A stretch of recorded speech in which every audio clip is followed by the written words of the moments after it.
Hello အားလုံးပဲမင်္ဂလာပါမာနီယာကိုထပ်လော့အနေမှာပြန်လဲကြိုဆိုပါရစေအဲ့တော့ဒီနေ့မှာဆို relative pronouns တွေကိုပြောသွားမှာဖြစ်ပါတယ်သူ့ရဲ့အဓိပ္ပာယ်ပထမနံပါတ်1မှာရှေ့မှာရှိတဲ့နာမ်တွေကိုရည်ညွှန်းပေးတယ်နံပါတ်2မှာဆိုရင်ဝါကြတွေကိုလည်းကျွန်တော်တို့ဆက်ပေးတာဖြစ်ပါတယ်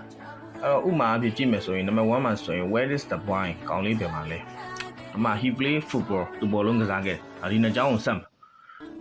ဒီမှာ where is the boy who play football မနေ့ကဘောလုံးကစားခဲ့တဲ့ကောင်လေးပဲမှာလဲဒီမှာဆို where is the boy who play football ဘောလုံးကစားခဲ့တဲ့ကောင်လေးပဲမှာလဲပေါ့နော်ဆိုရင် who ကဒီစာကြောင်းတစ်ကြောင်းကိုဆက်ပြီးတယ်ဘောလုံးကစားခဲ့တဲ့ကောင်လေးနဲ့ပဲမှာလဲနဲ့ကိုကျွန်တော်ဆက်ပြီးတာဖြစ်ပါတယ်ပြီးရင် number 3 this is the train ယထာစဉ်ဖြစ်တယ် it passes the park ပန်းခြံကိုဖြတ်သွားတယ်3နဲ့ 4ကိုပေါင်းမယ်ဆိုရင် this is the train that passes the park ပန်းခြံကိုဖြတ်သွားတာဒီယထာပဲအဲ့တော့ဒီမှာဆိုရင် this is that ကကျွန်တော်တို့train ကိုလည်းကိုစားပြုတယ်စာကြောင်းနှစ်ကြောင်းကိုလည်းကျွန်တော်တို့ဆက်ပြီးလိုက်တာဖြစ်ပါတယ်အဲ့လိုမျိုးစာကြောင်းနှစ်ကြောင်းကိုဆက်ပြီးတော့ရေးတဲ့အခါမှာစာကြောင်းတစ်ကြောင်းနဲ့ဖြစ်သွားရပါတော့အဲ့လိုမျိုး related pronouns ကအလုပ်လုပ်ပေးတာဖြစ်ပါတယ်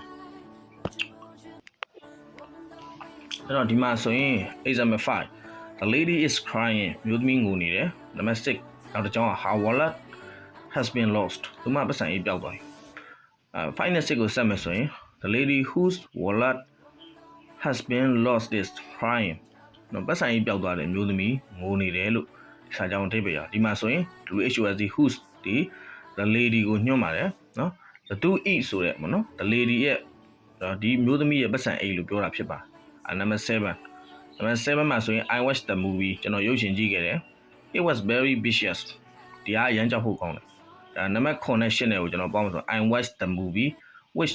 was very vicious ကျွန်တော်အရန်ကြောက်ဖို့ကောင်းတဲ့ရုပ်ရှင်ကြည့်ခဲ့တယ်လို့ဒီလိုအဓိပ္ပာယ်ရပါတယ်အဲ့မှာဆိုရင် which က the movie နော်တတ်မဲ့နာမ်ကိုကျွန်တော်ရည်ညွှန်းတာဖြစ်ပါတယ်ဒါကြောင့်လည်းဆက်ပြီးတယ်သူရှိရနာမ်ကိုလည်းညွှန်းပေးတယ် I watched the movie which was very vicious ဆိုပြီးတော့